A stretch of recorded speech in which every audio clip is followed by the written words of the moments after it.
Okay, to continue where we were. Now, this is just the first page that I have. Now, on page 2 of this, it's just one piece, which is the pattern here. You just click on that and drag it over here. Now, if you have an actual image of the pattern, how it'll look when it's done, you can put that here, and then on your next page, put pattern preview. But I don't have a picture of it right now. But anyhow, this is page 2, and then you go back into preview. This is what page 2 looks like. Now, here's a fun thing. You see, I have bead graph here, and then the next page is word chart. Well, this is page 3, even though it says 2 up here in the corner here. The bead graph, your behaviors over here, you can either do fit or dynamic. Now, with this particular pattern, if I do fit, it looks like one of the problems that one of the ladies was coming up with. It was too tight. Let me show you what I mean. Now, you see what that looks like? You can see the picture in my camera, but do you see how dark it is down in the right corner there? This little corner here.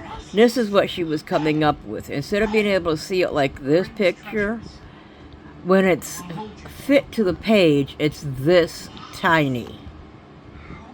And you can't see the letters. Okay?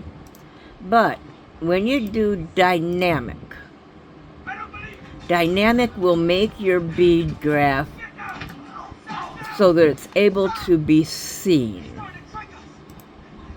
Now, see how you can see the letters on here of each color now, to where you couldn't before?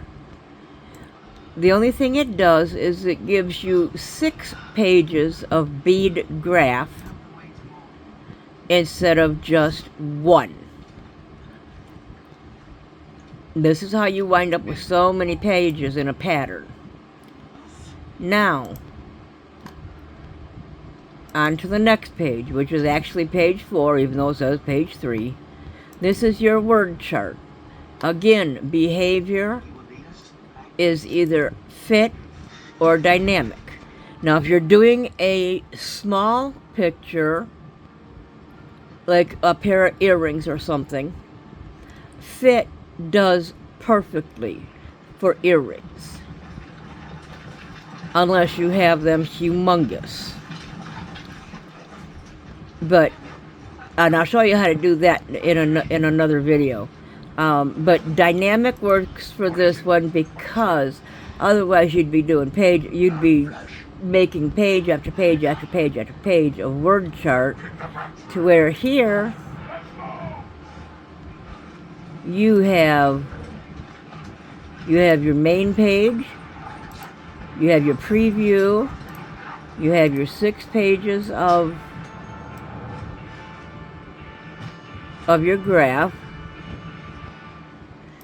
and then you have your, you can't see it in my camera, in my phone camera here, but you have row 1, 2, 3, and they're double spaced between each row so that you can actually see where each row is. I did that on purpose because I myself have a hard time with reading patterns when they're squished together.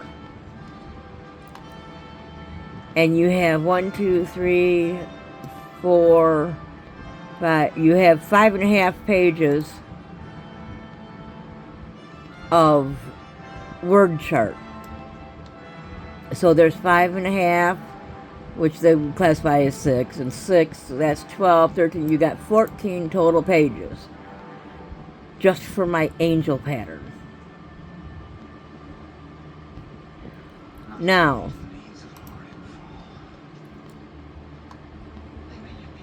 on the next page, you can turn around and put a text area on it, and you can write whatever your little heart desires on it. That'll just add another page to your pattern, and you've already got 14 pages. Now, I will cut this, and then I will show you some of my other layouts, so that you get the idea of how you can do different layouts.